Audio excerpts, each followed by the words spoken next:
sababu zinazofanya watu kuto kutoa zaka. Sababu zinazofanya watu kuto kutoa zaka. Sasa hapa nimekuwekea sababu 3 kwa nini watu hawatoi zaka. Sababu ya kwanza ambayo hupelekea watu wengi kuto kutoa zaka ni kuwa watu hufikiri, hudhani ya kuwa fungu la 10 ni mambo ya Agano la Kale. Kwa hiyo wao hayawahusu. Watu hawatoi fungu la 10 kwa sababu hufikiri kwamba fungu la 10 ni maagizo ya Agano la Kale, ni maagizo ya Torati. Kwa hiyo wao haiwahusu.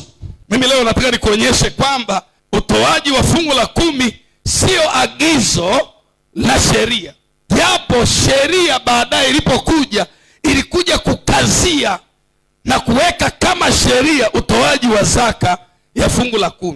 Fungu la 10 sio agizo la Torati, kwa maana sheria ya utoaji wa fungu la 10 ilikuja miaka zaidi ya 400 baadaye. Utoaji wa zaka ya fungu la 10 ulianza kabla ya Torati, kabla ya sheria tuliyoisoma katika Kumbukumbu la Torati sura ya 14 mstari wa ngapi tulisoma pale? Wa 27, kwamba usiache kutoa zaka.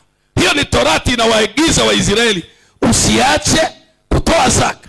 Lakini ukumbuke zaka hii ilianza kutolewa miaka zaidi ya 430 kabla ya Torati.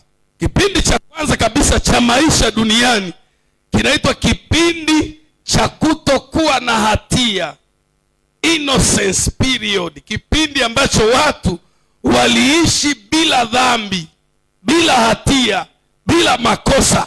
Kinaitwa kipindi cha bustani ya Edeni, mahali ambapo Adam na Hawa waliishi kabla ya anguko.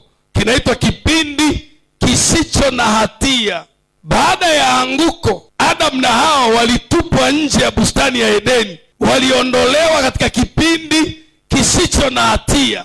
Sasa kikaingia kipindi kinachoitwa kipindi cha dhamiri. Kwa hiyo watu wakaishi kwa kuongozwa na dhamiri zao, na zaka ya fungu la 10 ilianza kutolewa kipindi cha dhamiri, kipindi ambacho hakuna sheria, hakuna Torati, hakuna maelekezo yoyote yaliyoandikwa kama sheria ya Mungu, isipokuwa watu waliishi kwa kufuata dhamiri